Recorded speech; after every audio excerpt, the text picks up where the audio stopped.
আসসালামু আলাইকুম। Hello, hello,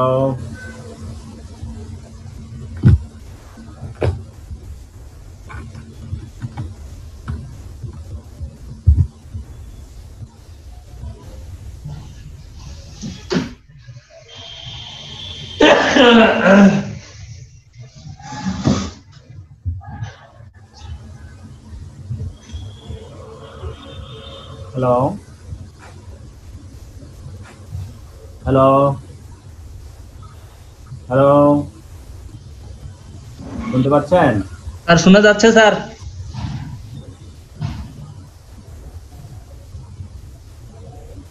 hello, শোনা যাচ্ছে? হ্যালো, হ্যালো তালেব,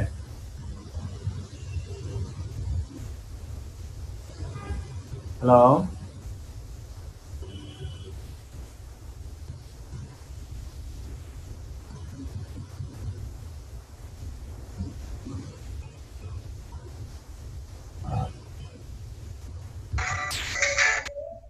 স্যার আমি তো শুনতে পাচ্ছি স্যার, কাটে দেন স্যার। স্যার আমি তো আপনাকে দেখতেছি স্যার। হ্যালো, স্যার আপনি শুনতে পাচ্ছেন? হ্যালো, শুনতে পাচ্ছেন? শোনা যাচ্ছে স্যার, শোনা যাচ্ছে। আপনারা কথা বলেন না হ্যালো, কেন? স্যার কথা বলতেছে, আপনারা কথা বলতেছেন না কেন? স্যার হেলো হেলো বলতেছে না? হ্যালো, শুনতে পাচ্ছেন? আনমিউট করে কথা বলতে পারেন? জি স্যার, শোনা যাচ্ছে। হ্যালো, স্যার শোনা যাচ্ছে। হ্যালো, আমার মনে হয় স্যার শুনতে পাচ্ছে না। শোনা সেটাই যাচ্ছে? ওকে। জি sir. Hello, sir hello, hello,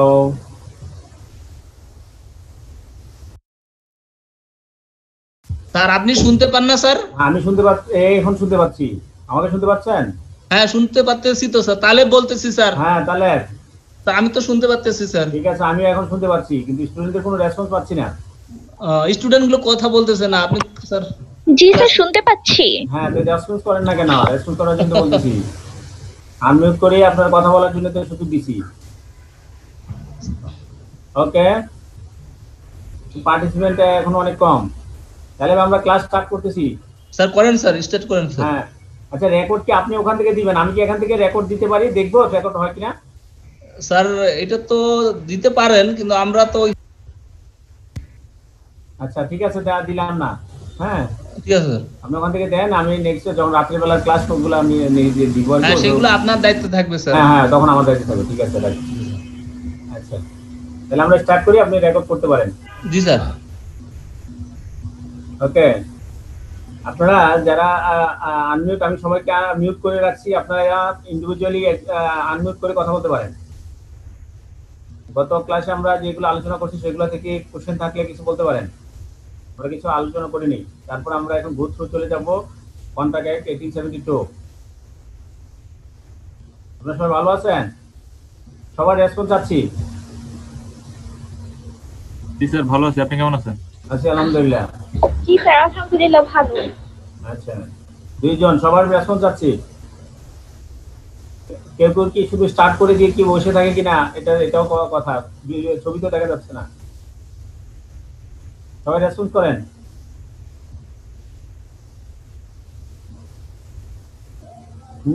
অন্যরা শুনতে পাচ্ছেন না নাকি? ভালো নাই কোনটা?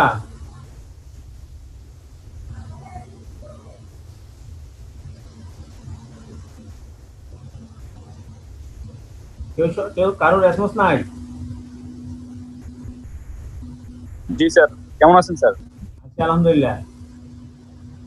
আপনি ভালো আছেন? জি স্যার, আলহামদুলিল্লাহ ভালো আছি স্যার। হ্যাঁ, মেহেদী হাসান বলছেন? স্যার আমি নাহিদ হোসেন। আচ্ছা,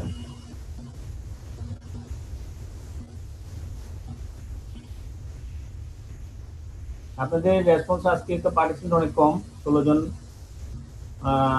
অনেক কম হয়ে গেছে পার্সেন্ট বাড়বে আশা করি নাকি? ক্লাস নেক্সট জি থেকে স্যার বাড়বে স্যার। আমরা নতুন করে একটা ক্লাসের সুযোগ পাইছি, রাত্রে 9টা থেকে ক্লাস নিব, ঠিক আছে? জি স্যার ভালো হবে স্যার। ওয়ার্কিং ডেতে 9টা থেকে নিব। আর শুক্রবারে যে 11টা সেটা ঠিক থাকবে, শনিবার 3টা ঠিক থাকবে। আর অন্য ক্লাসগুলো আমরা রাত্রে 9টা থেকে 10:30টায় আমরা নিব। বিভিন্ন ভাবে বিভিন্ন কষ্টে আমি এটা মানে ইনস্টিটিউটে কনভিন্স করছি। হ্যাঁ, এটা আমরা কালকে থেকে স্টার্ট করবো ইনশাল্লাহ। এবং ক্লাস হবে প্রতিদিন, ঈদের আগ পর্যন্ত প্রতিদিন ক্লাস হবে। ঈদের আগ বলতে হচ্ছে আমাদের সম্ভবত 29 তারিখ পর্যন্ত নিতে পারবো, 30 তারিখ পর্যন্ত নিব না, 29 তারিখ পর্যন্ত নিব। তার কোনো প্রবলেম আছে এক্ষেত্রে?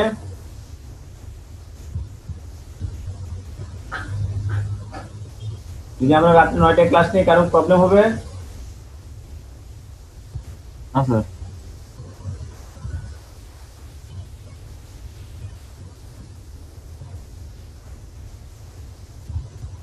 পার্টিসিপেন্ট তো এখনো মাত্র 17 জন দেখাচ্ছে। পার্টিসিপেন্ট বেশি না হলে তো ক্লাস করে মজা নাই।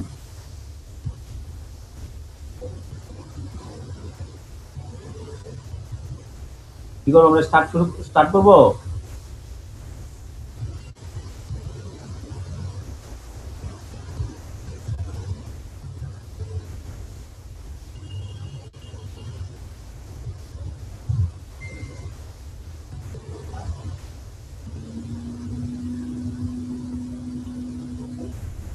ওকে, ধন্যবাদ সকলকে। লেকিন শর্ট নোটিশে আমরা বলছিলাম যে আমরা ক্লাস শুক্র শনিবার ছাড়া অন্যান্য 6টার আগে ক্লাস নিব না। তো আনফরচুনেটলি আজকে আমরা নিলাম, এরপর থেকে আমরা নিব না ইনশাআল্লাহ। শুক্রবার 9টায়, শুক্রবার হচ্ছে 11টায়, আর হচ্ছে স্যাটারডেতে হচ্ছে 3টায়, আর অন্য বারে হচ্ছে রাত 9টা থেকে। আমরা চেষ্টা করতেছি যে আমরা যে অনেক কিছু পড়ে গেছি, অনেকে ক্লাস আগাই হচ্ছে অনেক, এর জন্য আমরা বিভিন্নভাবে কনভিন্স করি যে আমরা প্রতিদিনই ক্লাস নেব, সেটা হচ্ছে রাত্রি 9টা থেকে আমরা ফোনটা করছি। এখন আমরা যে চলে যাচ্ছি আমাদের যে মূল টপিকস যেটা হচ্ছে Indian contract act 1872।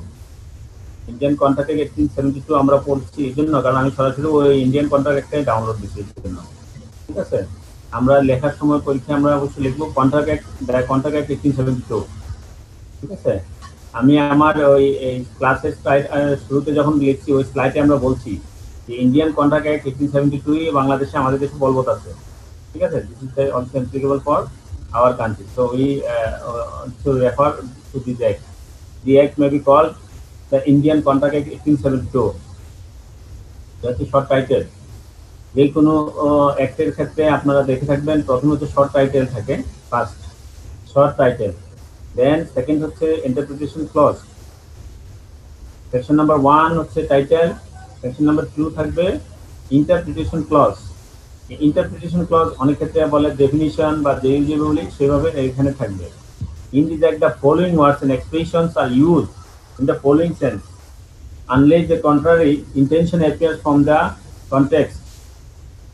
When one person signifies to another his willingness to do or to abstain from doing anything, আমরা বলছি ওই কন্ট্রাক্ট অ্যাক্টের ওই ডেফিনিশন আমরা কখনো লিখছি, মানে এখানে ওইটা আবার বলতেছি যে এটা কি বলতেছে, when one person signifies to another his willingness to do or to abstain from doing anything, কোনো কিছু করতে ইচ্ছা প্রকাশ করে অথবা কোনো কিছু করা থেকে বিরত থাকার জন্য চায়, and with a view to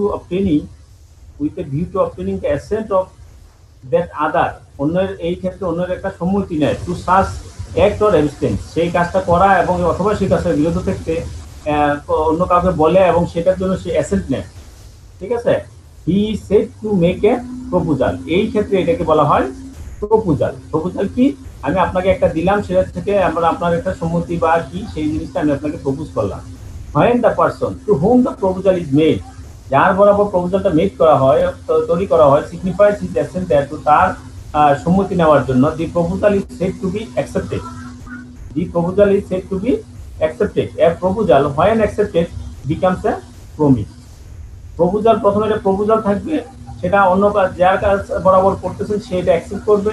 যদি এটা অ্যাকসেপ্ট করে দেন ইট বিকামস এ প্রমিস, সেক্ষেত্রে এটা প্রমিস হবে।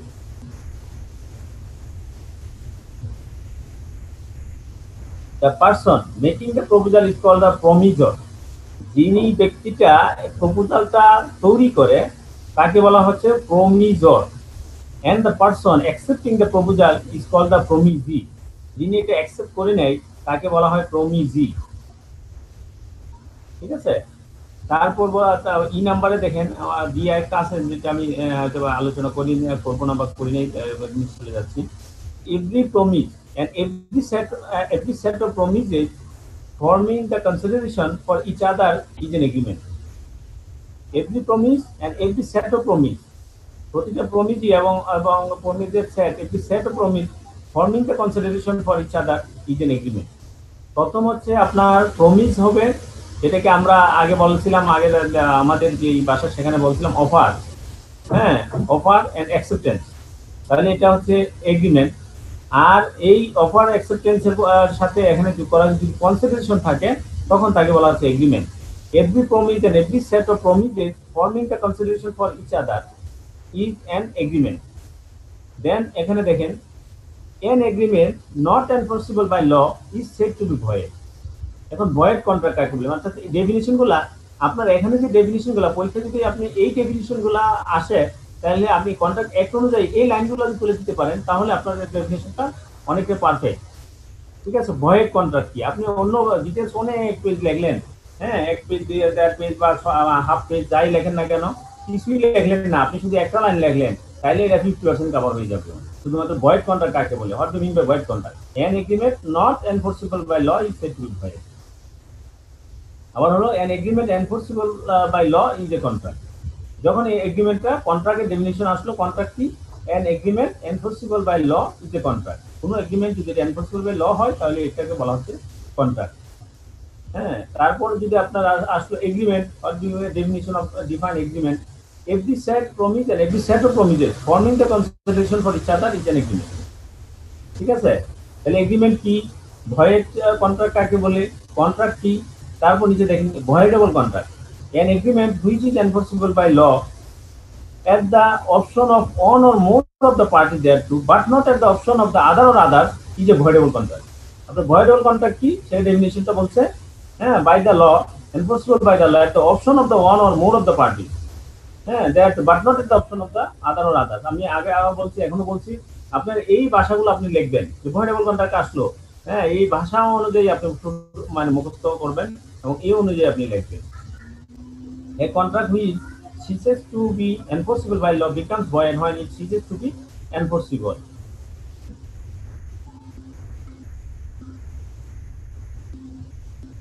A contract which ceases to be enforceable by law becomes void when it ceases to be enforceable. ঠিক আছে, এই হলো আমাদের ডেফিনিশন গুলো আমরা দেখবো। ভয়েড কন্ট্রাক্ট, তারপরে ভয়েডেবল কন্ট্রাক্ট, হ্যাঁ, ভ্যালিড কন্ট্রাক্ট, তারপর আমরা বলছি যে এগ্রিমেন্ট, হ্যাঁ, প্রমিস, এই ডেফিনিশন গুলো আমরা এখান থেকে শিখবো। দেন আমাদের এখানে চ্যাপ্টার 1 এখানে বলছে যে communication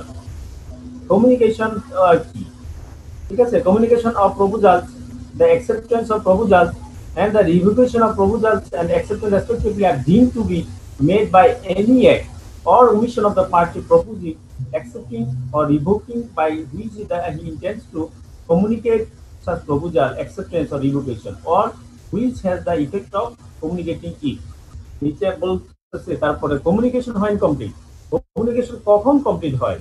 The communication of a proposal is complete when it comes to the knowledge of the person to whom it is made. ঠিক আছে, আপনি যার বরাবর আপনি কাজটা করতেছেন সে যদি জিনিসটা জানে তখনই এটিকে বলা হবে কমিউনিকেশন কমপ্লিট হয়। যত কমিউনিকেশন কমপ্লিট হয়, যারা আপনার মানে আইসিএমতে ইন্টারমিডিয়েট লেভেলে ভর্তি হয়েছে তারা কিন্তু এই কমিউনিকেশনের একটা সাবজেক্টে ওখানে পড়ে আসেন, হয় কমিউনিকেশন কমপ্লিট ওখানে লেখা আছে। ঠিক আছে, আপনি একটা জিনিস পৌঁছাতে চাচ্ছেন, সেটা যদি যার বরাবর চাচ্ছেন সে যদি সেই জিনিসটার সম্পর্কে অবগত হয় তখনই বলা হয় কমিউনিকেশনটা কমপ্লিট। এখন কোশ্চেন অ্যারাইজ করে যে কখন সে জানছিলেন, কিভাবে বুঝবো? তাহলে এটা যখন আপনি বুঝবেন যেন সে জানছে তখন এটা কমিউনিকেশন, নতুবা কিন্তু হবে না। The communication of proposal is complete when it comes to the knowledge of the person to whom it is made. The communication of an acceptance is complete. একটা acceptance complete হবে তখন as against the proposer when it is put in a course of transmission to him so as to be out of the power of the acceptor. As against to the acceptor when it comes to the knowledge of the proposer. ঠিক আছে? The communication of a revocation is complete. Revocation এর ক্ষেত্রে revocation এর ক্ষেত্রে communication টা কি হবে? As against the person who makes it when it put its course of transmission to the person to একটা এইভাবে আপনারা দেখবো তাহলে এই হলো কমিউনিকেশন। যেমন নিচের একটা এই ইলাস্ট্রেশন গুলো আপনারা এই যে কন্ট্রাক্ট অ্যাক্টের যে অ্যাক্টগুলো থেকে আপনারা মেইনলি আপনি ডেফিনিশনের সাথে সাথে আপনার মেইনলি যেটা দেখবেন সেটা হচ্ছে এই যে ইয়াগুলা ইলাস্ট্রেশন গুলা দেখবেন। দেখলে কি হবে আপনি কেস স্টাডির ক্ষেত্রে অনেক সহজ হয়ে যাবে। A proposes by letter to sell a house to B at a certain price. A B কে একটা লেটার লিখলো সে যে তার সেল করতে চায় একটা নির্দিষ্ট প্রাইসে তার বাড়িটা বিক্রি করতে চায়। The communication of the proposal is complete when B receives the letter. B যখন লেটারটা রিসিভ করবে তখনই বলা হবে যে এটা কমিউনিকেশন কমপ্লিট হয়েছে। B accepts a proposal by a letter sent by post. The communication of the acceptance is complete as against when the letter is posted, as against B when the letter is received by A. ঠিক আছে? A revokes his proposal by telegram. The revocation is complete as against A when the telegram is dispatched. It is complete as against B and B received it. ঠিক আছে? এইগুলো আপনারা তাহলে এগুলো দেখবো যে আমরা কমিউনিকেশনটা কখন কমপ্লিট হয় এটা ইলাস্ট্রেশন এখানে দেওয়া আছে। The revocation of proposals and acceptance. A proposal may be revoked at any time before the communication. মানে ও কখন এটা বাতিল হয়ে যায় অথবা এটা নিঃশেষ হয়ে যায় কখন proposal revocation of proposals and acceptance. A proposal may be revoked at any time before the communication of its acceptance. এটা acceptance পাওয়া এবং এটা যে কমিউনিকেশন হওয়ার আগে যে কোনো সময় এটা রিভোক হতে পারে। Acceptance complete as against the proposal but not afterwards. যখন সে acceptance দিয়ে দিছে তার পরবর্তীতে এটা সে রিভোক করতে পারে না। Acceptance may be revoked at any time before the communication of the acceptance is complete as against the acceptor but not afterwards. যেমন উদাহরণ এখানে দিচ্ছে a proposes by a letter sent by post একটু আগে যেটা আমরা বলছিল to sell a house to B. He accepts the proposal by a letter sent by post. A may revoke his proposal at any time before or at the moment when B posts his letter of acceptance. B যখন acceptance একটা চিঠি post করবে তার আগে মুহূর্ত পর্যন্ত যে কোনো সময় এই লেটারটা সে এই যে প্রপোজালটা সে রিভোক করতে পারে বাট নট আফটারওয়ার্ড। সে যখন এই অ্যাকসেপ্টেন্সের লেটারটা পোস্ট করবে এর আগে পরে আর সে পারবে না। B may revoke his acceptance at any time before or at the moment when a letter communicating to it reads but not afterwards. ঠিক আছে? এখানে B এর ক্ষেত্রে বলতে আছে হ্যাঁ শুধুমাত্র ওই লেটারটা যখন এ পাইবে তার আগ পর্যন্ত যে কোনো সময় এটাকে রিভোক করতে পারে। অর্থাৎ রিভোক বলতে হচ্ছে আপনি বাতিল করে দেওয়া।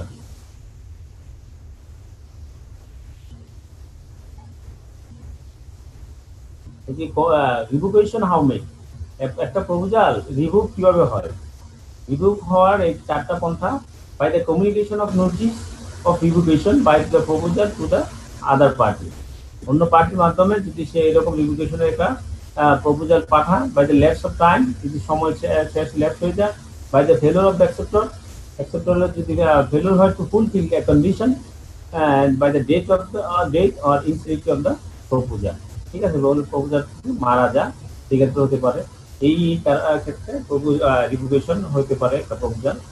তারপর হচ্ছে acceptance must be absolute. In order to convert proposal into a promise, the acceptance must be absolute and unqualified. Acceptance অবশ্যই absolute and unqualified হতে হবে। Action be expressed in some usual and reasonable manner.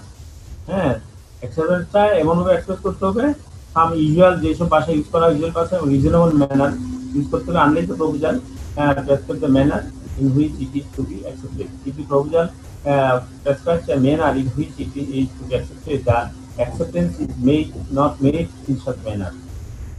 Acceptance by performing conditions or receiving consideration, promise is expressed and implied. Acceptance must be absolute কি মানে ইয়া হচ্ছে absolute হতে হবে, unqualified হতে হবে, experience usual and reasonable manner হতে হবে। তারপর বলা হচ্ছে acceptance by performing condition and receiving consideration.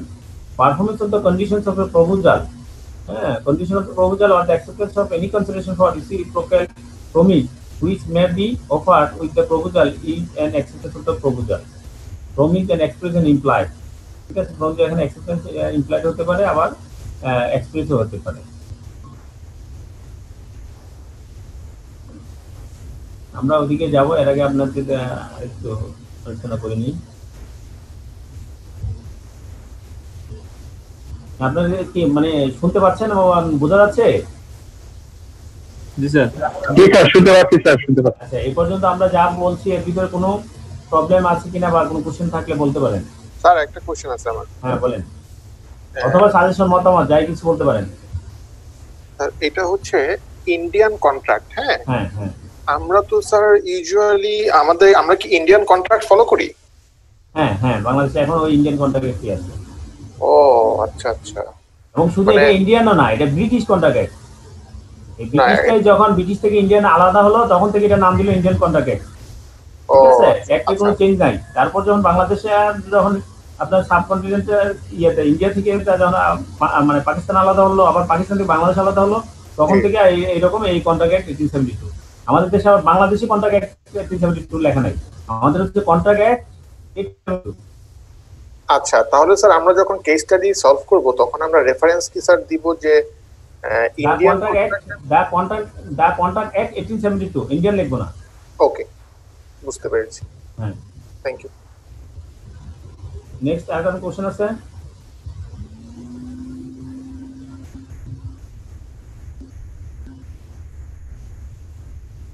আপনারা কি সবাই তো লাইভে থাকেন তো নাকি না? আমার তো মনে হয় যে কি স্টার্ট করে আপনারা।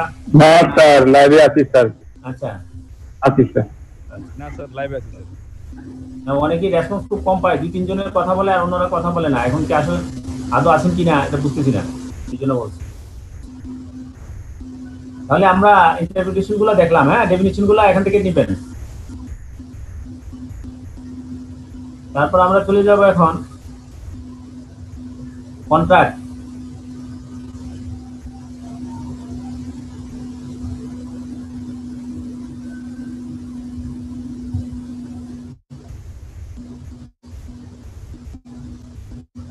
হোয়াট এগ্রিমেন্টস আর কন্ট্রাক্ট, ও কোন সব এগ্রিমেন্ট আর কন্ট্রাক্ট নাই, এগুলো আমরা গত ক্লাস মানে আগে আমরা এগুলো কিন্তু রিপিট হচ্ছে, ঠিক আছে, আমরা কিন্তু আগে এগুলো পড়ে ফেলছি। আমরা শুধুমাত্র সরাসরি এক থেকে আমরা দেখতেছি, তখন আমাদের প্রতি আরো হয়তো ট্রাস্ট বেড়ে যাবে, এই জন্য আমরা এটা দেখব। What agreements are contract, all agreements or contract if they are made by the free consent of parties competent to contract for a lawful consideration and with a lawful object and are not hereby expressly declared to be void. ঠিক আছে, আমাদের যে একটা যে question আছে all agreement are contract but all contract are not agreement explain, ওখানে আপনি explain করতে গিয়ে আপনি এই লাইনটাও লিখতে পারেন, all agreements are contract if they are made by the free consent of parties competent to contract for a lawful consideration and with a lawful object। ঠিক আছে, এখানে হচ্ছে দেখেন কয়টা বলছে, free consent of the parties.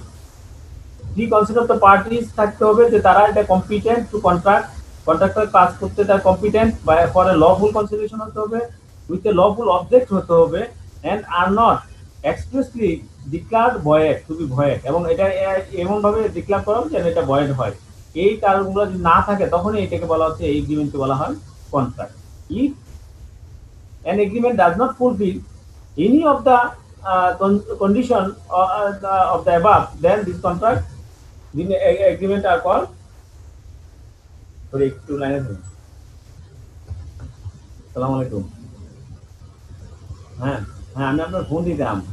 হ্যাঁ হ্যাঁ হ্যাঁ হ্যাঁ হ্যাঁ, কথা হয়েছে, কাজ হয়েছে, এটা করা হয়েছে। হ্যাঁ হ্যাঁ হ্যাঁ, আজকে ক্লাস আজকে নিচ্ছি 3টায়, এখন ক্লাস নিচ্ছি, আমি আজকে ছুটিতে ছিলাম জন্য এখন ক্লাসে আছি। ঠিক আছে, কালকে আগামীকালকে রাত 9টায়। হ্যাঁ হ্যাঁ আমি ক্লাসে জানা দিচ্ছি এবং যেভাবে মানে পুরোটা শিডিউল করছি সেই ফুল তার থেকে ইনফরমেশন করে দিচ্ছি।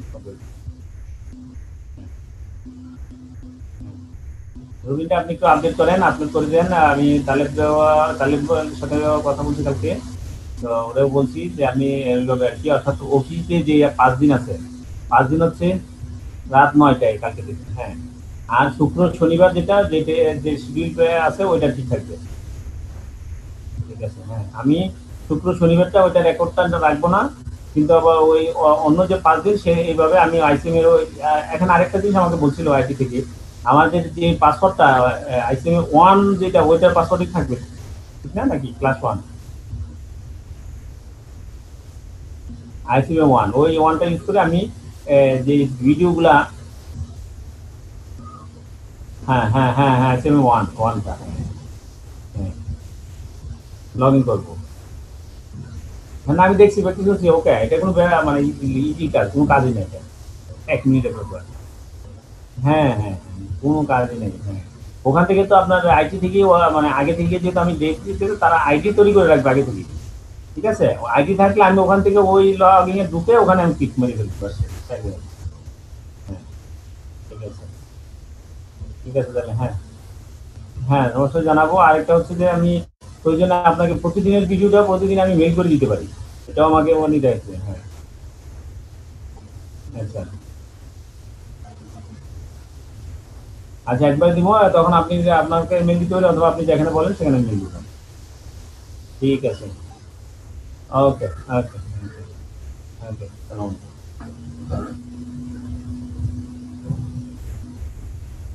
হ্যাঁ সরি, ওই যে আমার যে আপনাদের এই ক্লাস সেকশন থেকে ফোন দিছিল, ক্লাস সেকশন বলতে এডুকেশন ডিপার্টমেন্ট থেকে। তো ওই আপনাদেরকে যেটা আমি জানাই দিছিলাম একটু আগে, ওইটা কনফার্ম করলো যে আগামীকালকে ক্লাস হবে রাত্রে 9টায়। এরপর শুক্রবার শনিবার হচ্ছে শুক্রবার যে শিডিউল টাইম 11টায়, এবং শনিবার হচ্ছে রাত্রে বিকাল 3টায়। নেক্সট থেকে মানে রবি থেকে শুরু করে আগামী বুধবার বৃহস্পতিবার পর্যন্ত, অর্থাৎ এইভাবে আপনাদের রুটিনটা পাবেন। রুটিনটা আপলোড করে দিতে বলছে, রুটিনটা রিনিউ হবে।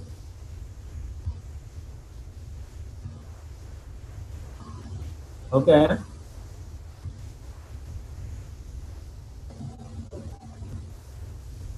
আপনারা বুঝতে পারছেন আমি এখন যেটা বলছি? নেক্সট ক্লাস, স্যার বুঝতে পারছি স্যার। নেক্সট ক্লাসের শিডিউলটা এইমাত্র আমাকে আপনার এডুকেশন ডিপার্টমেন্টের হেড যিনি উনি আমাকে কনফার্ম করছেন আর কি, ওইভাবে আপনাদেরকে আপলোড করে দিতে বলছি, নেটে যেন আপলোড করে দেয়।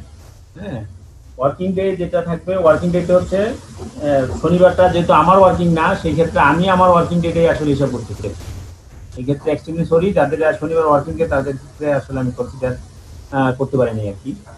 শনিবার ছাড়া বাকি 5 দিন যেটা সেটাকে আমি ওয়ার্কিং ডে ক্রিয়েট করছি, ওই ওয়ার্কিং ডেটা থাকবে রাত্রে 9টায়। আর যেই অফ ডে অর্থাৎ শুক্রবার শনিবার আগের মতো শিডিউল থাকবে। স্যার আমাদের এক্সামটা কবে নিতে পারে স্যার? হ্যাঁ কিছু বলছিলেন? স্যার আমাদের এক্সামের বিষয়টা স্যার। এক্সামেরটা? জি স্যার। একদম তো আমার চেয়ে আপনারা ভালো জানেন, আপনারা তো আমাকে ভালো বলছিলেন, আগের ক্লাসে বলছিলেন, ওই অতটুকু পর্যন্ত আমি জানি। তারপরে আমি জিজ্ঞাসা করছিলাম, আমাকে বলছে যে আসলে মানে যতটুকু জানেন আপনি স্যার, যেটা শুনবো আমি যেটা বলতে বলছি এতটুকুই, এরপরে আমরা আসলে ফরওয়ার্ড কোনো জিনিস জানি না। ওরা চাচ্ছে যে আগস্টের ফার্স্ট উইকের ভিতরে আমি ক্লাস শেষ করে দিই, ঠিক আছে? অথবা আগস্টে তারা যে পরীক্ষা নিতে যাবে, পরীক্ষা নিলে যেন আমাদের ক্লাস তখন হয়তো হবে না। এই জন্য মনে হয় যে সব ক্লাসে শেষ হয়ে যাবে, আমরা তো পিছিয়ে পড়ছি, এই জন্য আমাকে ওই সুযোগটা দিচ্ছি। ক্লিয়ার? আপনারা বলছিলেন না সেপ্টেম্বরে পরীক্ষা হবে, আগস্ট হবে ওই বেচে, তারপর আপনাদের সেপ্টেম্বরে, এরকমই তো বলছিলেন ইনফরমেশন। ইনস্টিটিউট ওইভাবে চেষ্টা করতেছে, এখনো কনফার্ম না।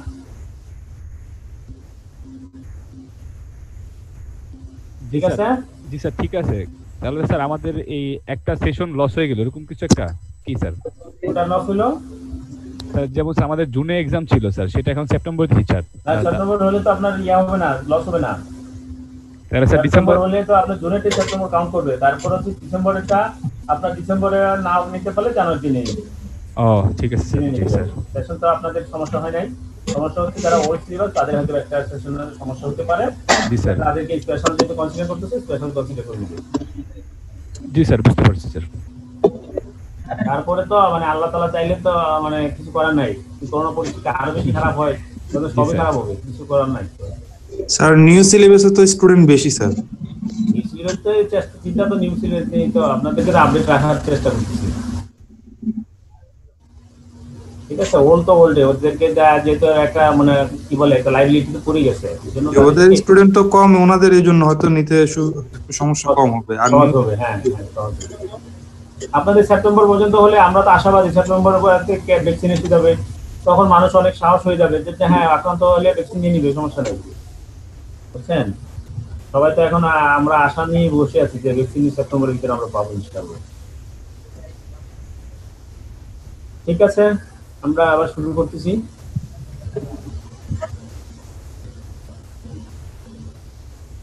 তাহলে আমরা যেটা আলোচনা করতেছিলাম যে হোয়াট কন্ট্রাক্টস আর এগ্রিমেন্ট, কোন কন্ট্রাক্টগুলো এগ্রিমেন্ট হয়। তাহলে এই all agreements are contract if they are made by the free consent of the parties competent to contract for a lawful consideration and with a lawful object and are not expressly declared to be void. Who are competent to contract? কারা contract করতে পারবে? Every person is competent to contract. সবাই contract করতে পারবে। Who is of the age of majority, যাদের বয়সে majority হয়েছে, according to the law to which he is subject, and who is of sound mind. আপনার majority age হতে হবে, আপনার সাউন্ড মাইন্ড হতে হবে, and is not disqualified from contracting by any law to which he is subject. হ্যাঁ, what is a sound mind for the purpose of contracting? প্রথম হচ্ছে কারা কন্ট্রাক্ট করতে পারবে। তাহলে কন্ট্রাক্ট সবাই করতে পারবে যাদের মেজরিটি এজ হবে এবং যারা সাউন্ড মাইন্ড হবে, অথবা কোনো আইনের মাধ্যমে সে কোনো ডিসকোয়ালিফাইড যদি না হয়। এই ক্ষেত্রে ছাড়া এই লোকগুলো মানে বাইন্ডিংস এগুলো ছাড়া সবাই কন্ট্রাক্ট করতে পারবে। দেন কোশ্চেন আসতেছে what is the sound mind for the purpose of contracting. Contracting এর জন্য সাউন্ড মাইন্ড কাদেরকে বলা হবে? A person is said to be of sound mind for the purpose of making a contract if at the time when he makes it he is capable of understanding it and of forming a rational judgment as to its effect upon his interest. বলা হচ্ছে যখন সে contract করবে সেই সময় সে sound mind থাকতে হবে।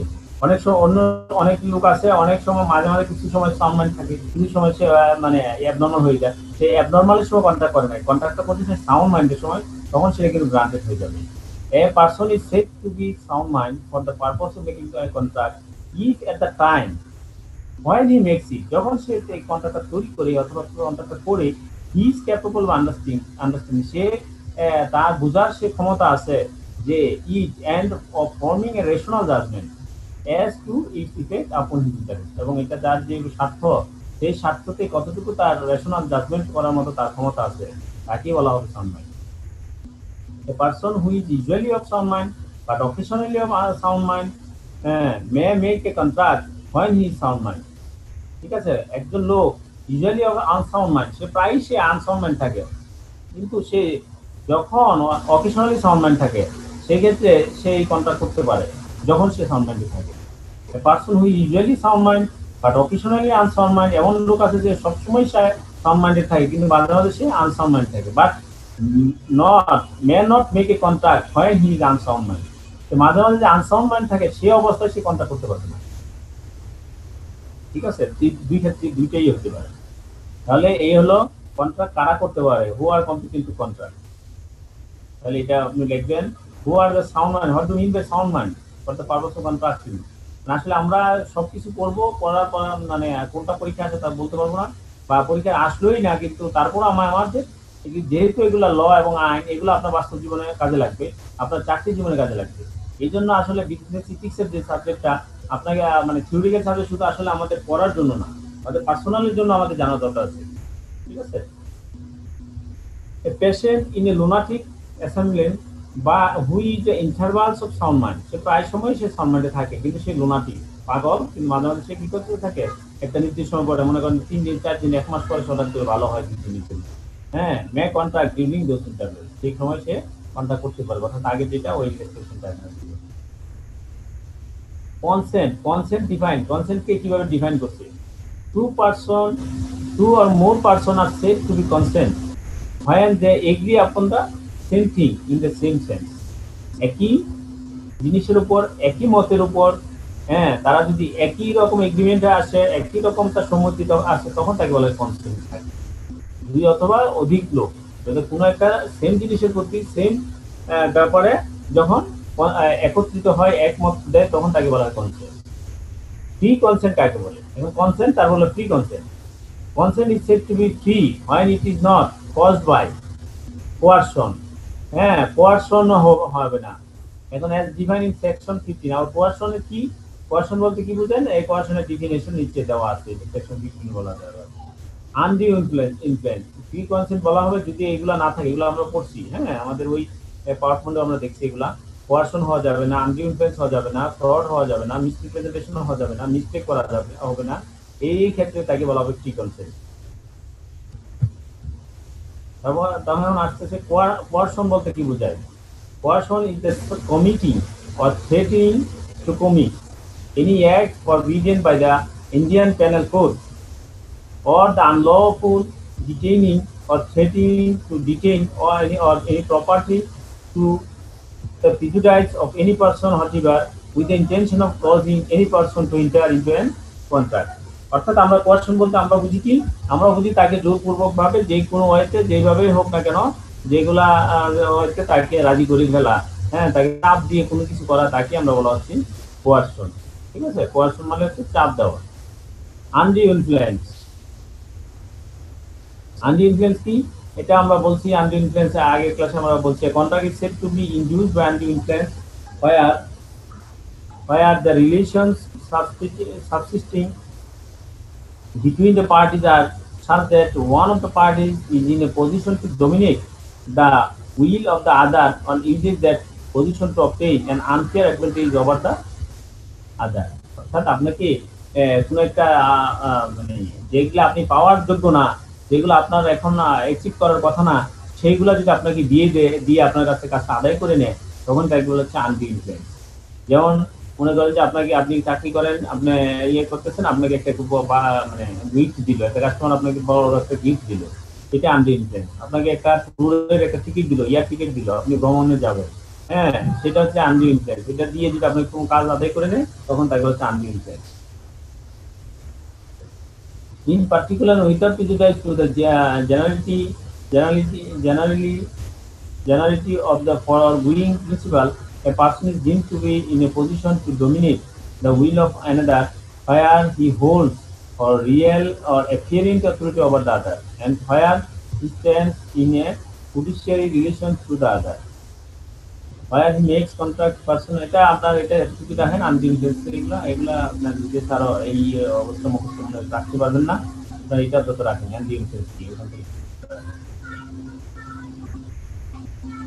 এখানে দেখেন, এখানে উদাহরণ দিচ্ছি,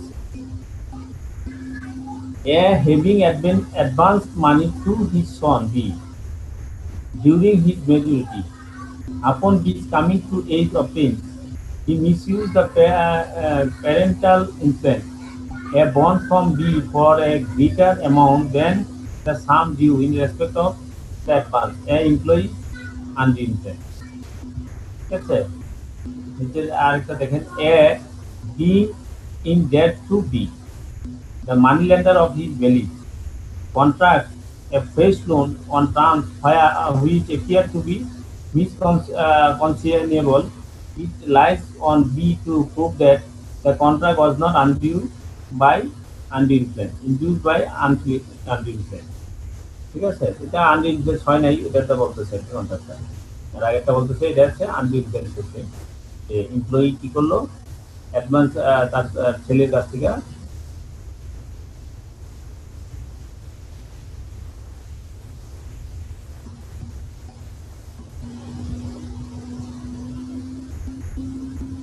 প্যারেন্টাল যে অ্যাডভান্টেজ সেটা নিয়ে নিছে। ফ্রড বলতে কি বোঝাচ্ছে? Fraud means they and includes any of the following act committing by a party to contract or with his convince or by his agent with intent to deceive another party thereto of his agent or to induce him to enter into the contract। ঠিক আছে? Contract কিভাবে fraud হচ্ছে আমরা তো জানি fraud মানে কি, fraud মানে আপনাকে যেটা নাই সেটা আপনি বলে দেওয়া, এটা হচ্ছে ফ্রড। হ্যাঁ, একটা আছে আরেকটা করছেন যে আপনি কি এটা তো বলে আপনাকে ওখানে নিয়ে তারপর আপনার কাছ থেকে হাজির করে নিয়ে নিচ্ছে। এই যে জিনিসগুলো সেগুলো হচ্ছে fraud. Fraud means and includes any of the following acts committed by a party to a contract or with his convenience or by his agent with intent to deceive another party। এখানে ইন্টেনশনটা হচ্ছে অন্য পার্টিকে মানে বঞ্চিত করা, সেটাকে বলা হচ্ছে fraud. To enter into a contract, the suggestion as a fact of that which is not true on or who does not believe it to be true, the active concealment of the fact by one having knowledge or belief of the fact, a promise made without any intention of performing it। হ্যাঁ, তার intention ছিল সেটা কাজটা করবে না, তারপরে সে promise করছে। Any other act treated to deceive, any such act or omission as the law specially declares to be fraudulent।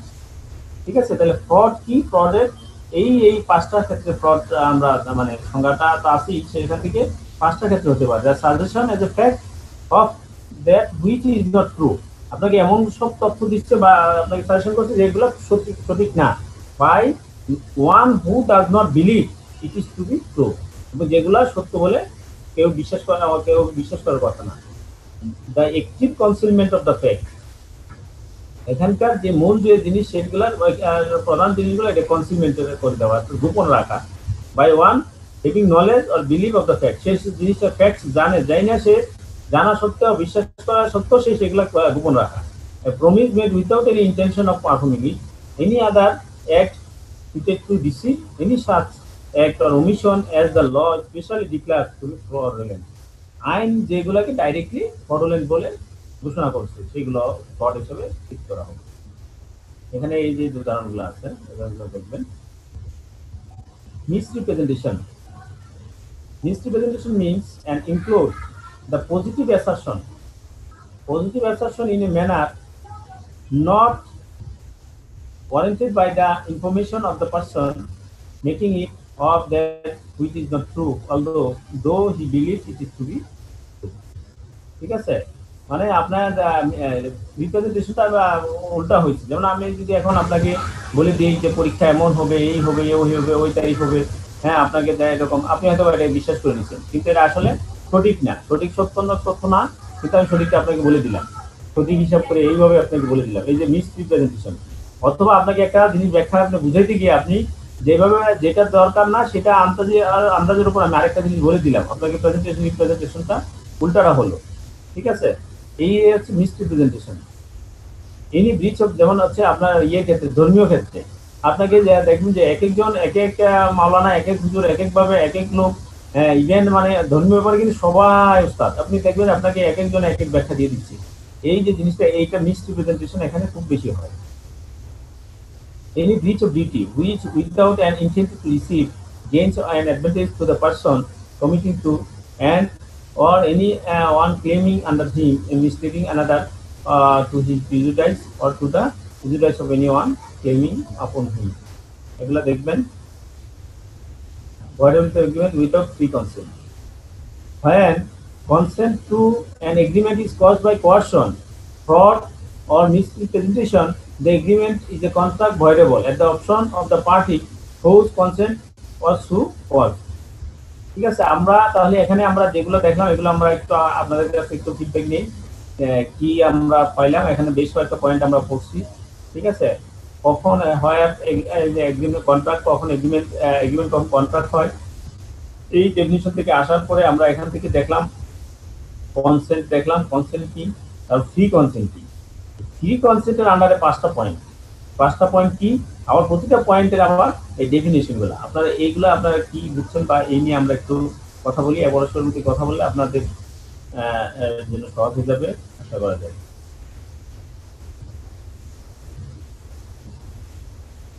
আপনারা যিনি কথা বলবেন আনমিউট করবেন, নেবেন, আর ওনারা মিউট রাখবেন। কখন হয় হোয়াট এগ্রিমেন্টস এর কন্ট্রাক্ট, কোন এগ্রিমেন্ট গুলো কন্ট্রাক্ট হয় আপনি একজনে বলেন কি বলছেন।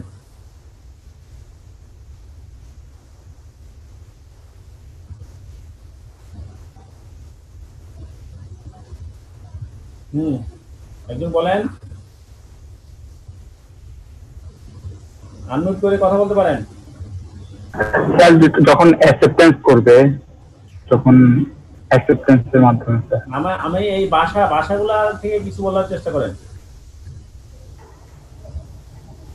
এই ভাষাগুলো বলার চেষ্টা করেন একটু মানে যখন স্যার ফ্রি কনসেন্ট থাকবে পার্টিসিপেন্টের মধ্যে, যখন সাই দিবে আর কি, সাইয়ের মাধ্যমে, এবং আর যেটা আইনানুগ ভাবে যেটা বৈধ সেভাবে আর কি, এবং সেটা বৈধ হতে হবে আর কি স্যার।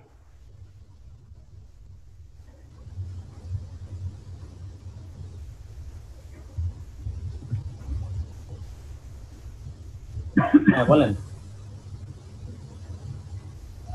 মানে তাদেরকে পারস্পরিক সম্মতি থাকতে হবে এবং সেটা আইনানুগ ভাবে স্যার বৈধ হইতে হবে স্যার। আরেকজন বলেন। দেশে প্রচলিত আইন অনুযায়ী স্যার। আরেকজন বলেন। আমি চেষ্টা করবো যে আপনার এখানকার যে ভাষাটা আছে সেই ভাষাটাই বলবেন, ঠিক আছে? এখানে কিন্তু আমি রেড মার্ক করে দিচ্ছি, আপনারা হয়তো অনেকে দেখতে পাচ্ছেন, রেড মার্ক করে দিচ্ছি, আপনার ওই রেড মার্কের এই ভাষাটা বলবেন। What agreements are contract?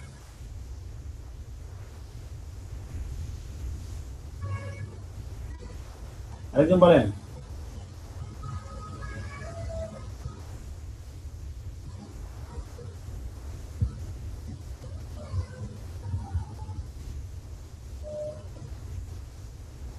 Response করেন, একজন করেন, অসুবিধা নেই। দুইটা পার্টির মধ্যে আইনানুগ ভাবে নিয়ম মেনে যেটা মানে লিপিবদ্ধ করা হয় বা যেটাকে তারা ব্যবহারযোগ্য বলে গ্রহণ করে সেটাকে কন্ট্রাক্ট বলা হয় স্যার। স্যার কোনো চাপ প্রয়োগ হবে না আর কি, কোনো চাপ মুক্ত হবে। আর যেটা যারা মানসিক ভাবে সিদ্ধান্ত নিতে সম্মত এমন মানুষদের দ্বারা কন্ট্যাক্ট করতে হবে, যারা যারা মানে মানসিক ভাবে সিদ্ধান্ত নিতে পারে। সবাই মানে আনমিউট করবেন না, একজন যিনি মানে উনি শুধু আনমিউট করবেন। হ্যাঁ, এখানে কি বলা হয়েছে দেখেন, মেইন কিওয়ার্ড যেটা আছে, যদি আপনি বলি যে হোয়াট এগ্রিমেন্টস আর কন্ট্রাক্ট, এখানে বলছে, সে বলছে যে অল এগ্রিমেন্টস আর কন্ট্রাক্ট, ঠিক আছে? All agreements are contract. যদি এখানে কিওয়ার্ড কয়েকটা দিয়ে দিচ্ছি, যদি এটা কি হয়, ফ্রি কনসেন্ট হয়। হ্যাঁ, free consent of parties competing to contract. Contract করার জন্য তাদের ফ্রি কনসেন্ট হতে হবে, আপনারা এই ওয়ার্ডটা লিখবেন, ফ্রি কনসেন্ট অফ পার্টিস। যদি থাকে তখনই এটাকে বলা হবে এগ্রিমেন্টটাকে বলা হবে কন্ট্রাক্ট। যদি সেখানে লফুল কনসিডারেশন থাকে, তার অবজেক্টটা যদি লফুল অবজেক্ট হয়, এখানে বলছে lawful consideration with lawful object, হ্যাঁ, অথবা এবং এটা যদি কি না হয়, আইন দ্বারা যদি এটা ভয়েড না হয়, তাহলে সেই ক্ষেত্রে সেই সব এগ্রিমেন্টকে বলা হচ্ছে এটা কন্ট্রাক্ট। ক্লিয়ার? আপনারা মানে যখন পড়ার সময় অবশ্যই আপনি কিওয়ার্ডগুলো, এখানকার কিওয়ার্ডগুলো রাখবেন। আপনি আপনার বাসা যেভাবে যদি এইভাবে মুখস্থ করেন, আর যদি কিওয়ার্ডগুলো আপনি মুখস্থ বলতে না পারেন, তাহলে আমি মানে ধরে নেই যদি খাতা দেখেন যে আপনারা ওইভাবে আপনারা বই পড়েন নাই অথবা আপনারা এই আইন পড়েন নাই। তাহলে all agreements are contract if they are made by the free consent of the party, ঠিক আছে? free consent of the parties competent to contract for a lawful consideration with a lawful object and are not explicitly declared to be void. এখন বলেন, একজন বলেন তো, এখন এই যে লাইন দুটা লাইন বললাম, আবার বলেন, এখন কে বলতে পারবেন? ইংলিশে বলেন। What agreements are contract? When two or more parties have a free consent and a lawful void, then it's called a contract. Right, thank you. He said 50% yes. আরো আরেকজন বলেন, পুরো ফুল লাইন, দুইটা লাইন।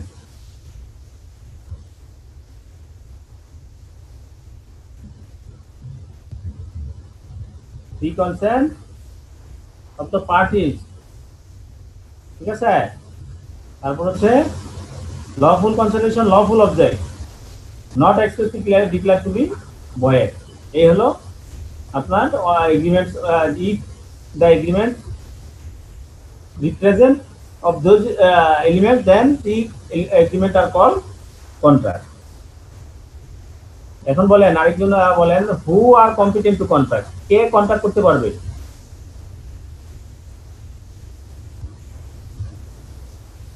আরেকজন বলেন কন্ট্রাক্ট কে, কার দ্বারা contract করা সম্ভব, কোন পারসন কন্ট্রাক্ট করতে পারে? কন্ট্যাক্ট সবাই করতে পারে, শুধুমাত্র সাউন্ড মাইন্ড ছাড়া কিংবা যে হচ্ছে মাইনর তারা ছাড়া আর যারা আছে তারা কন্ট্রাক্ট করতে পারবে। তিনটা কন্ডিশন একটা হচ্ছে আপনার মেজরিটি হতে হবে, এই যে মেজরিটি হতে হবে। জি স্যার, ম্যাচুরিটি। হ্যাঁ, আরেকটা যখন সে কন্ট্রাক্ট করে তখন সাউন্ড মাইন্ড থাকতে হবে। সাউন্ড মাইন্ড থাকতে হবে। হ্যাঁ, সাউন্ড মাইন্ড যখন কন্ট্রাক্ট করে তখন সাউন্ড মাইন্ড থাকতে হবে। আরেকটা হচ্ছে ল আইন দ্বারা সে কন্ট্রাক্ট করতে পারবে না, এইভাবে এরকম কোনো যদি আইন দ্বারা সে যদি মানে কনভিক্টেড হতে পারবে না। হ্যাঁ, কিন্তু আইনে তাকে বলা হচ্ছে যে সে is not perform any contract, তখন সে আর কন্ট্রাক্ট করতে পারবে না। ঠিক আছে, তিনটা কন্ডিশন এখানে। Every person is competent to contract who is of the age of majority, who is of sound mind, is not disqualified, say disqualified হয়ে গেছে from contracting by any law, যে কোনো আইনের মাধ্যমে হতে পারে, যে কোনো আইনের মাধ্যমে তাকে ডিসকোয়ালিফাই করছে যে কন্ট্রাক্ট করা যাবে না তার। সেই ক্ষেত্রে হ্যাঁ, এইগুলা ছাড়া মানে এগুলা ছাড়া বাকিগুলা কি করতে পারবে? সবাই কন্ট্রাক্ট করতে পারবে। এখন বলেন আরেকজন বলেন যে সাউন্ড মাইন্ড বলতে কি বুঝেন? আমরা বলছি সাউন্ড মাইন্ড হলে করতে পারবে, কারা sound mind what do mean by sound mind? Sound mind বলতে বোঝায় যে মানে সে পাগল না, লাইক তার কোনো লাইক জাজমেন্টের সময় সে কোনো লাইক আলতু ফালতু কথা বলে না, এরকম টাইপের লোকজন। আরেকজন বলেন।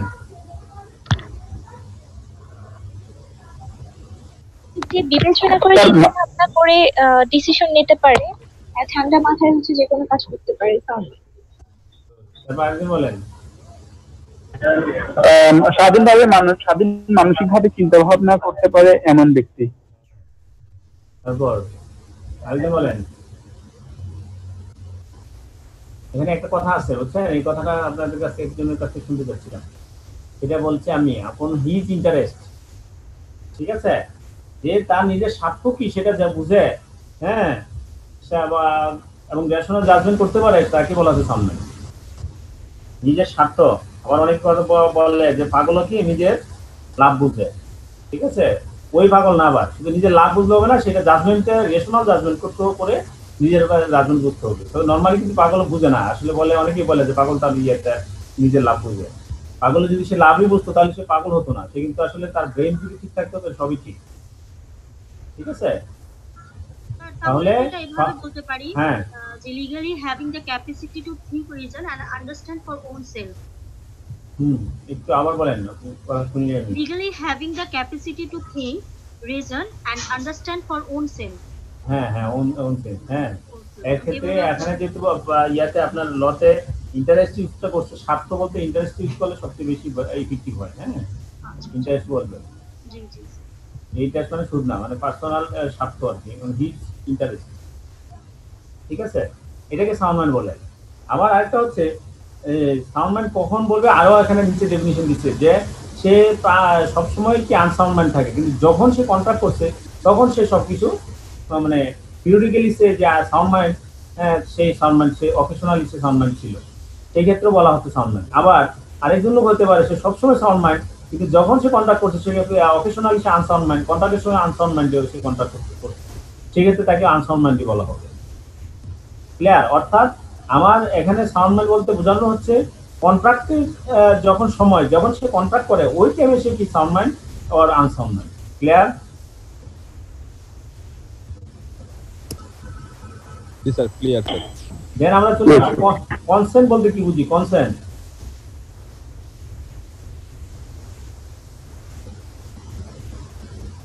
আমরা কনসেন্ট বলি না, সম্মতি বুঝি। হ্যাঁ, সম্মতি। কনসেন্ট মানে সম্মতি। কনসেন্ট মিন্স হচ্ছে সম্মতি। আমরা সম্মতি বলতে কি বুঝি?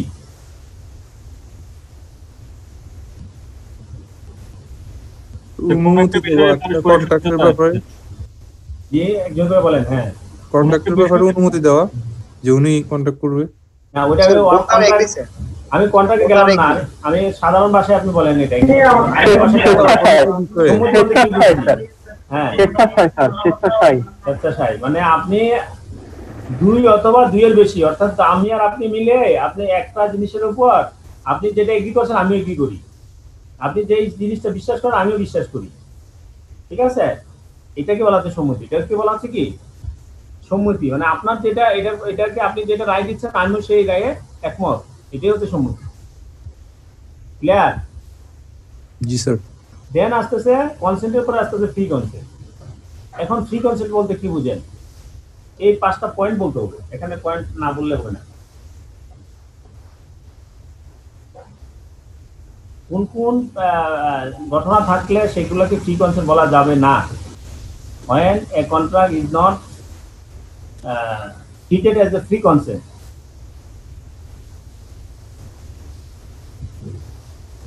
বলেন, একজনের কাছ থেকে শুনতে চাই। স্যার এই যে কোয়ারশন, তারপরে ফ্রড,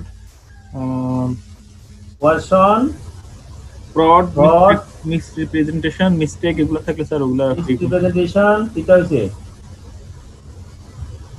এগুলো থাকলে স্যার ওটা ফ্রি কনসেন্ট হবে না। 5টা বলবেন, 5টা। আরেকজন বলেন তাহলে 3টা বলছেন আর 2টা।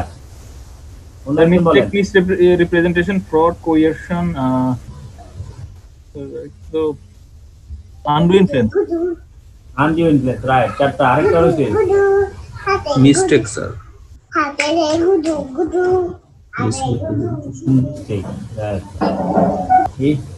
এই হলো আপনার ইয়ে করে রাখবেন, আনমিউট করে রাখবেন, মিউট করে রাখবেন। যিনি কথা বলেন তিনি শুধু আনমিউট করবেন।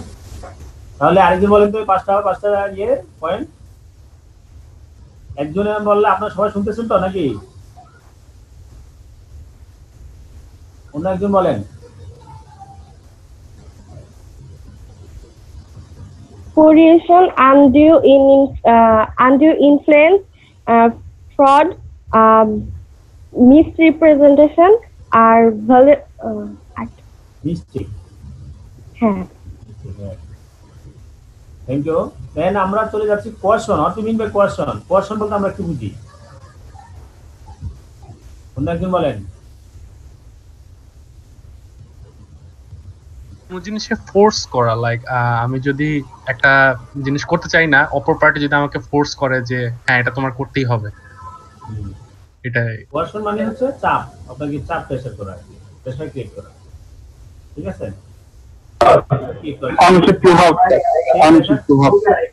হ্যাঁ, সেই প্রেসারটা আপনাকে ছেড়ে দেওয়া হতে পারে।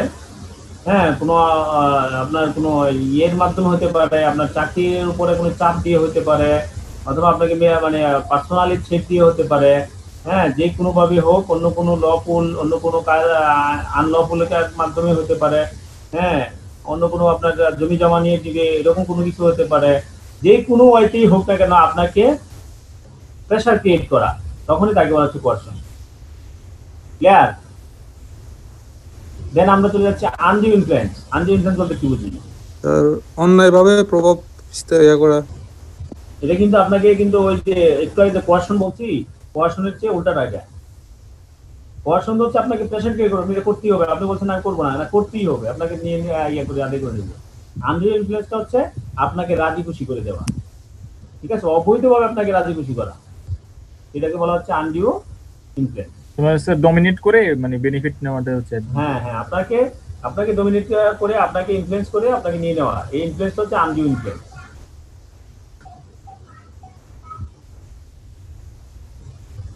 দেন আমরা বলছি fraud. What do mean by fraud? Fraud বলতে কি বোঝায়?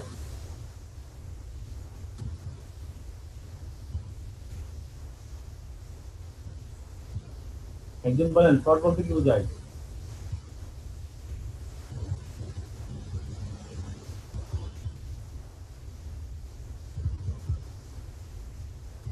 স্যার ফ্রড হচ্ছে মানে কোনো একটা কিছু জিনিসটা দেখিয়ে মানে কন্ট্যাক্ট করে নেওয়া, এবং যে জিনিসটা দেখাবে ওটা আসলে মানে ট্রু হিসেবে দেখাবে, বাট ওই জিনিসটা ভুল আর কি স্যার।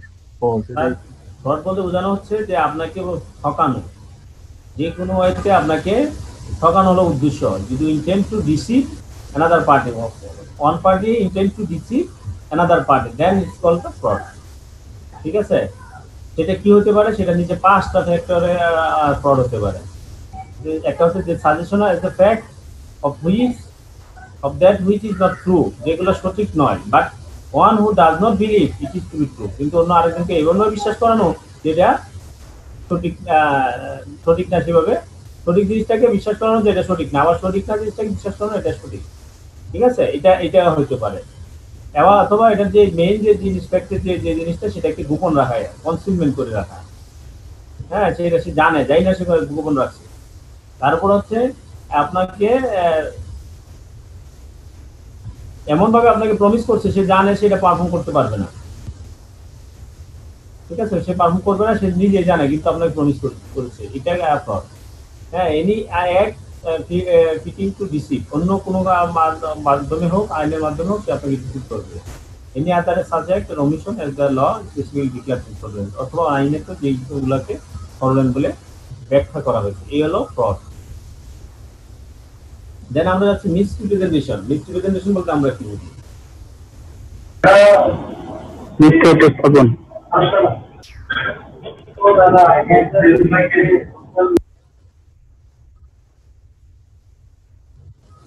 যে বুঝাইনো হচ্ছে রিপ্রেজেন্টেশন মানে হচ্ছে কি, উপস্থাপন করা। মিস রিপ্রেজেন্টেশন অর্থাৎ যেটা উপস্থাপন করবে সেটা যা ছিল তা না করেও, মানে ভুলভাল দিয়ে এবং ভুলভালি দিয়ে আপনাকে প্রেজেন্টেশন করা, এটা হলো মিস রিপ্রেজেন্টেশন। এই যে প্রেজেন্টেশনটা আপনার রিপ্রেজেন্টেশন করছে সেটা যথাযথ না, এটা হচ্ছে miss representation.